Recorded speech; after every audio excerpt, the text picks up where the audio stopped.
Our next presentation was co-authored by three participants who are with us today, two of which will present and the third will join us for the afternoon panel discussion.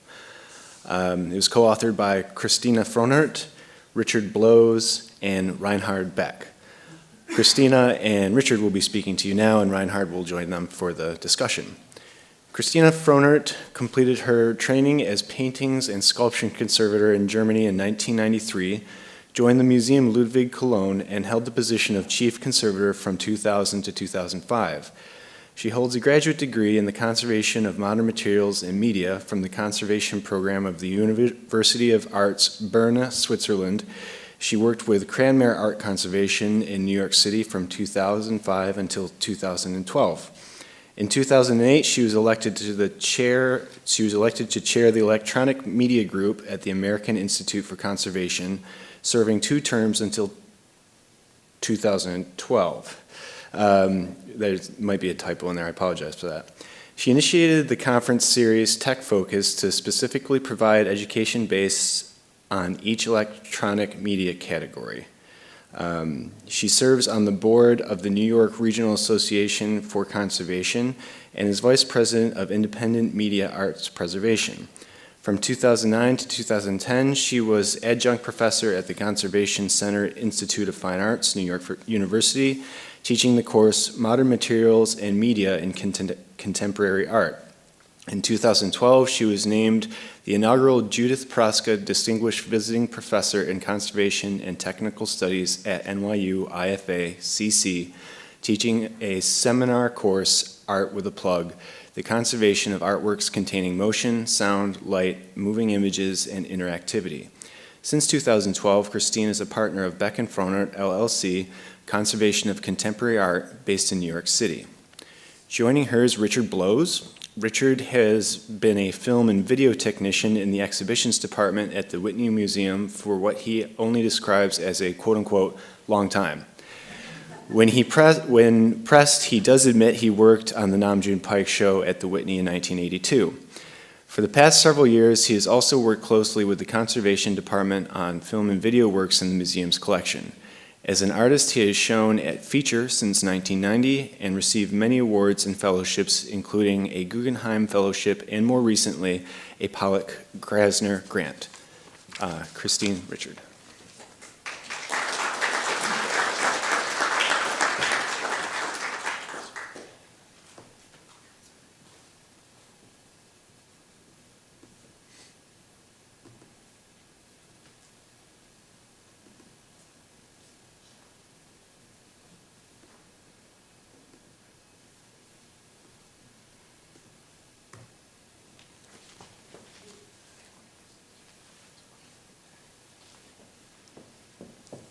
Thank you so much for the introduction, Chris, and thanks to the organizers for inviting us so we can present our team efforts on the preservation of Namjoon Paik's work that is held by the Whitney Museum of American Art.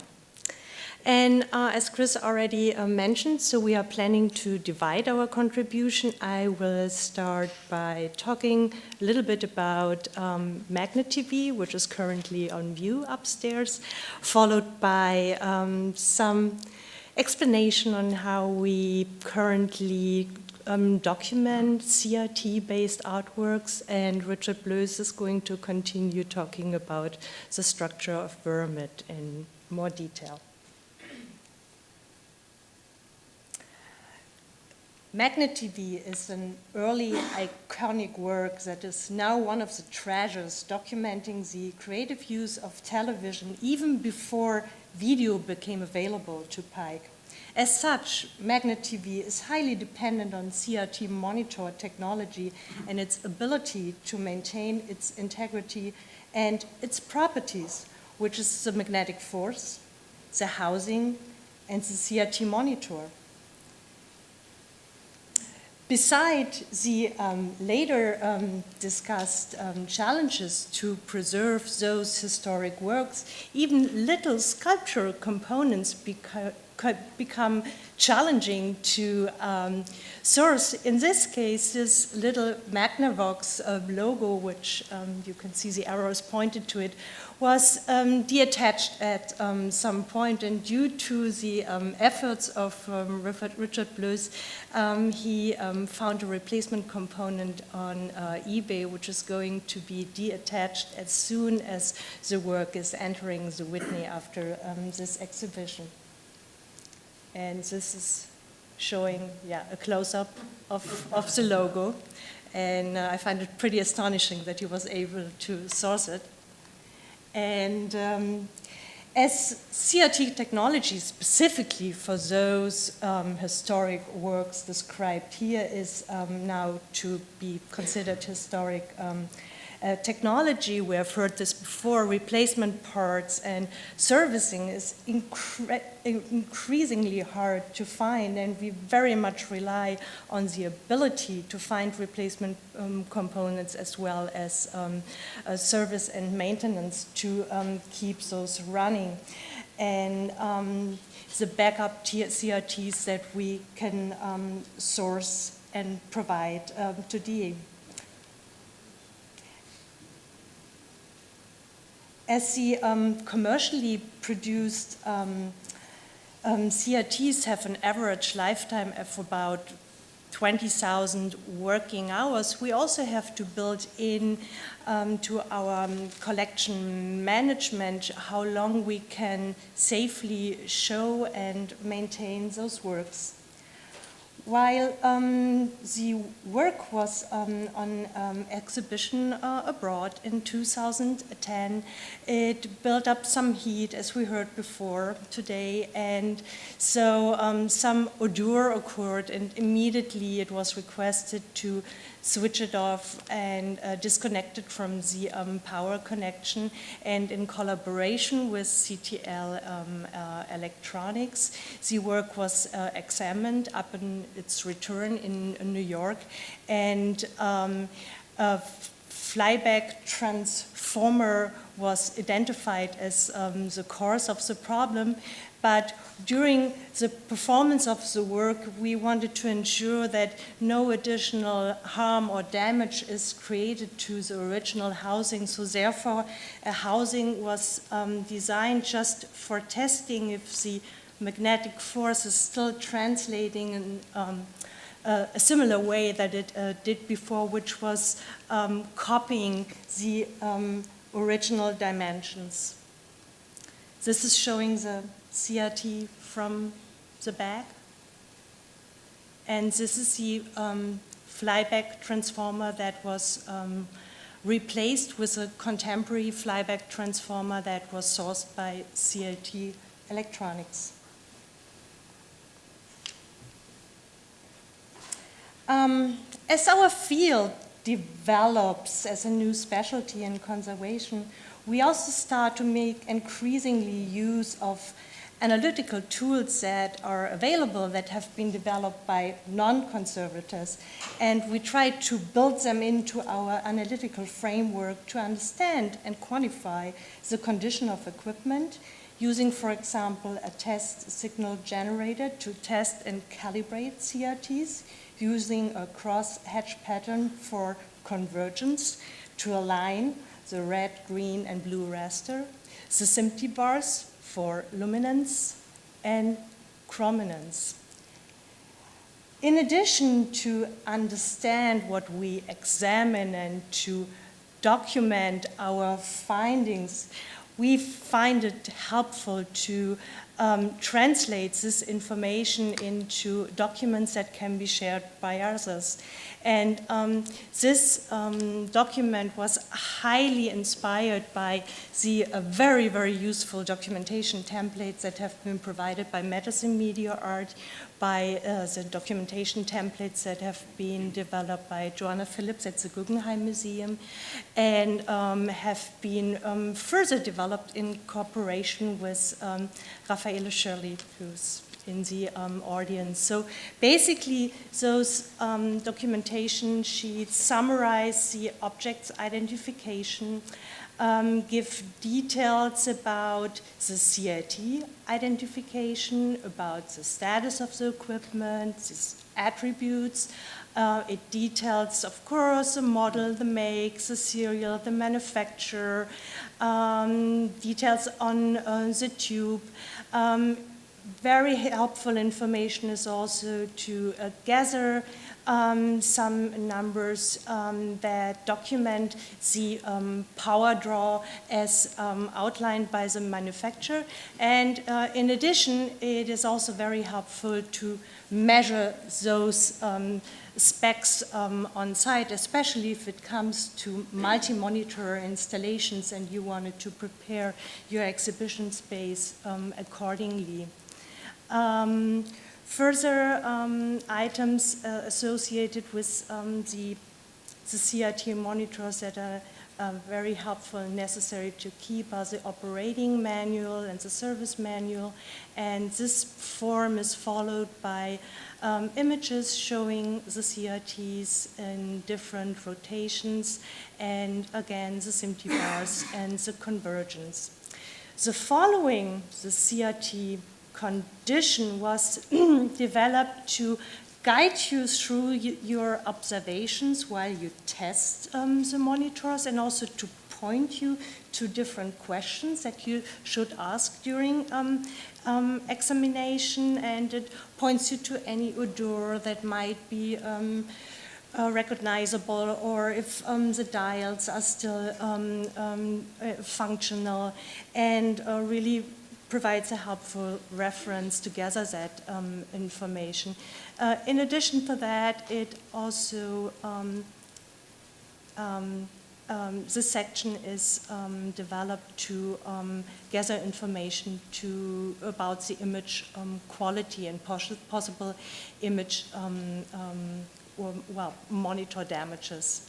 Conservation needs are outlined here, as well as maintenance and service and repair information, contact information, spares and consumables that you might have on storage, packaging details, risk of obsolescence, which is pretty obvious within CRT technology, and last but not least, this is has been borrowed from other ways of surveying art collections. There is a general grade at the very end which helps you to determine the overall condition of the CRT, whether or not it's in a good condition, no action needs to be taken, it's in a fair condition. Some action needs to be taken, but it's still exhibitable, or it's in a poor or unstable condition, it's not exhibitable to this point, or even in an unacceptable condition due to safety measures, for example. And this, again, for multi-monitor works, puts you in a position to also budget for what is needed in the very future, and helps you to create these numbers necessary to show works that are built of multi-monitors, as Richard Bloes is going to explain in a second.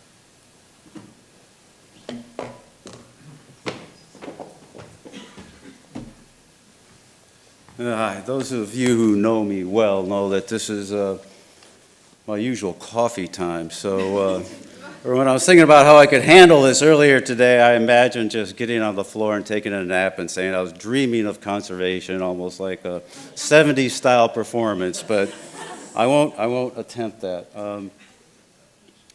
Here we have a picture of Namjoon in front of Vyramid. I'm going to talk about the structure, the sort of backbone behind there. You can't see it. You can see one of the there's the system of pipes in the back, and there's one long pipe that's maybe 16 or 17 feet, and then there's cross pipes that attach to these shells.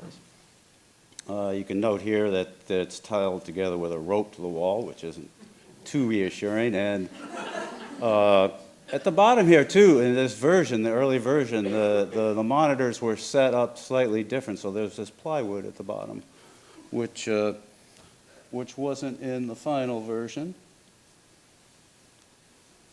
This is the version shown at the Whitney. You can see the shells are painted black. The structure really kind of disappears. Namjoon looked at this as being a tree branch structure, which functions like this, and then the shells coming out on the sides here, holding up these monitors, which makes you wonder if the monitors are leaves then. Then the cabinet is shown sideways here, and here on the floor you can see this is all level. Now this is all just stacked up. This is important to know. The structure does not relieve any of the weight of the monitors above it. So these bottom monitors here, this one right here, is really holding all this weight right there. This is another kind of nicer shot. You can kind of see how the shells disappear. This was shown at Champion in Stanford in, I think, 89 or something. And you can see here a good view of the way it's attached to the wall. It's only attached on the left and the right side at the top going out from the side. And this shows you the different configurations of monitors and sizes. These monitors, this is the second version. The original size at the Whitney had a different scale of monitors, but when a certain row died, we had to replace them. And this is the final time it was shown, I think in '93. Some of the exhibition history is a little unclear. And you can see, like in this, every time we set this up, it was sort of different. It was almost like starting from scratch every time, where it was sort of labeled, but it was really a matter of stacking this up, putting these shells on. So you can see here, like the pipes here are much more visible on the sides, which in earlier versions they weren't. And here's another shot of the original shown at the Whitney, where you get a good view of the side support there, and you can sense some of the structure there. When we went to show this, there was getting to be increasing worries about the piece not being stable. This was a memo sent out to security saying, try to keep people away from the piece, blah, blah, blah. It never did collapse by any means, but there was always sort of this worry that this piece, which was Namjoon's first one, and which he was hesitant to change, the first one that he built up, which was a multi-monitor stack like this, it just sort of got this reputation of being a little shaky. Now, once that in 2002, this pedestal at the Met collapsed, and as soon as you think of that, you have to become a little worried that these bottom monitors, which are holding all this weight, and these cabinets were not made to support anything, we think, maybe a potted plant or something, who knows?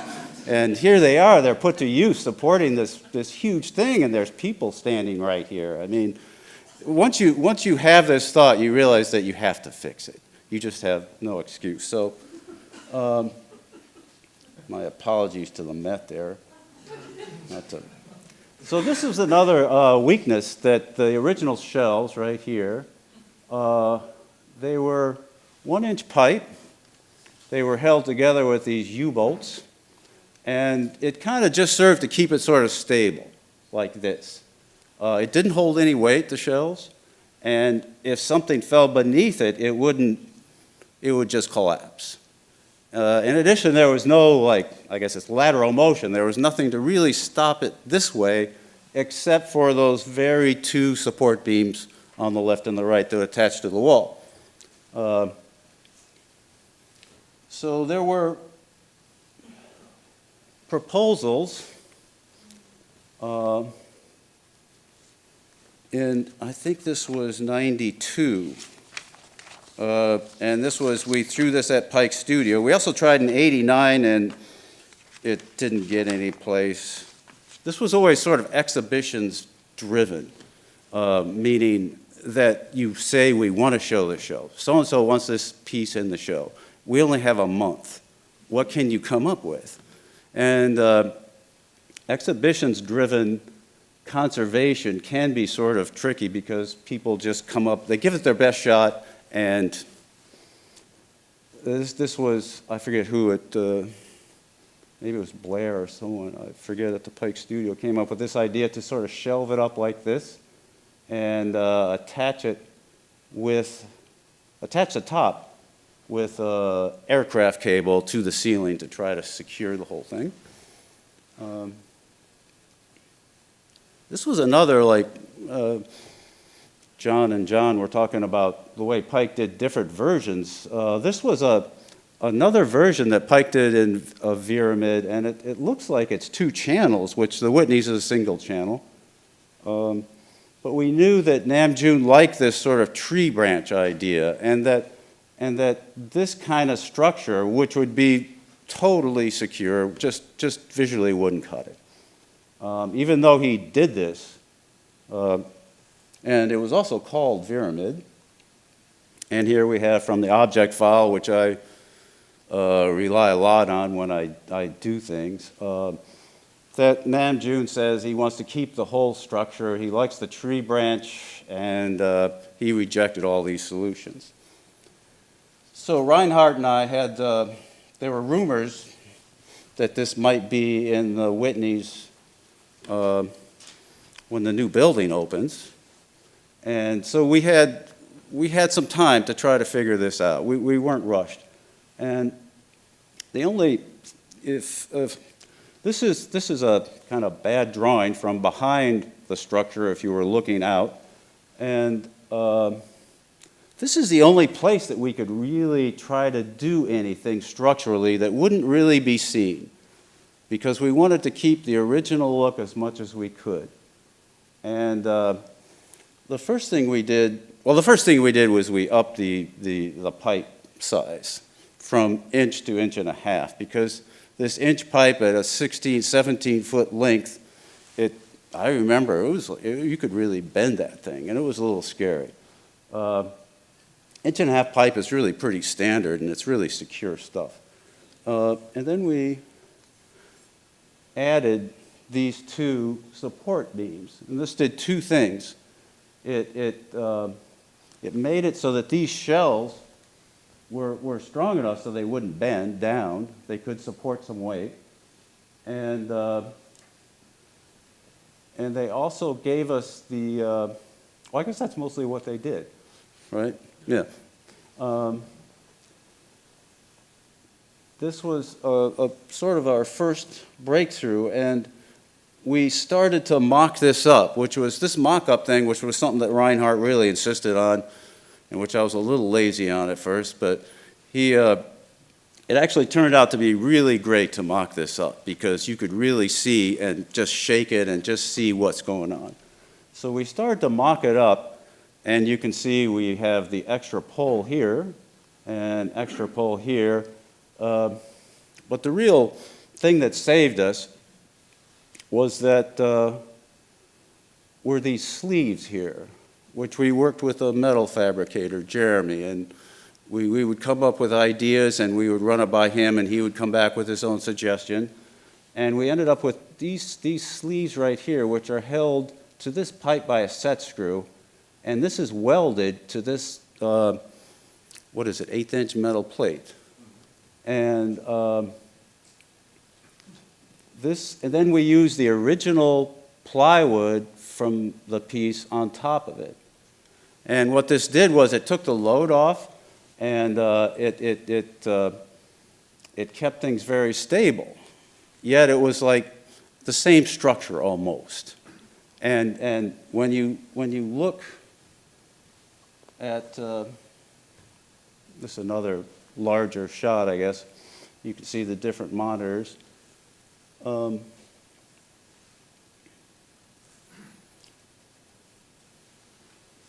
when you look at it, it really, you notice the wood shell still, but the metal just, it's painted black and it really just disappears. And we also managed to use the whole top wooden shelf, which is just placed up here. We did design a new metal shelf that goes underneath that supports that. And the other really important thing that we want to make sure is that when you look at the side, not too many people look at the back, but when you look at the back, we didn't want it to look too much different. And on this side, it really worked well because we could hide the other supporting pole right in that area and you can't see it.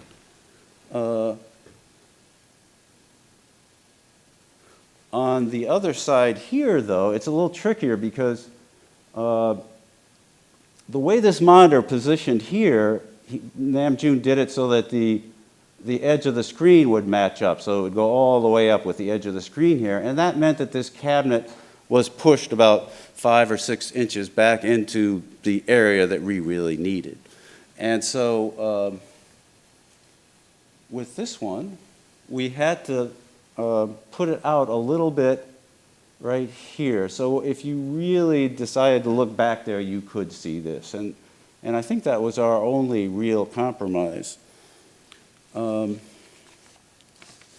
terms of like the way this sort of evolved, it's really kind of interesting because I think we installed this 3 times before I finally went up to Cindy, who was in the curatorial staff, and said, look, nobody ever took a picture of the back of this thing. Nobody ever even did a single drawing. I mean, this work was just, the museum just wasn't ready for it. And we've slowly, we've gotten a lot better at doing that kind of documentation of works when we hear that the museum buys them. Like in the biennial, they buy a lot of big installations now. So we go and we spec it out completely and measure the rooms and do all that stuff. But is there anything else, Reinhard, you can think of? You should mention why we don't have a last complete shot yet. Oh, yes, our mock-up, well, this is only a 10-foot high space, and the piece was like 16 feet. So, yeah, this is sort of a weirdly shortened version of the piece.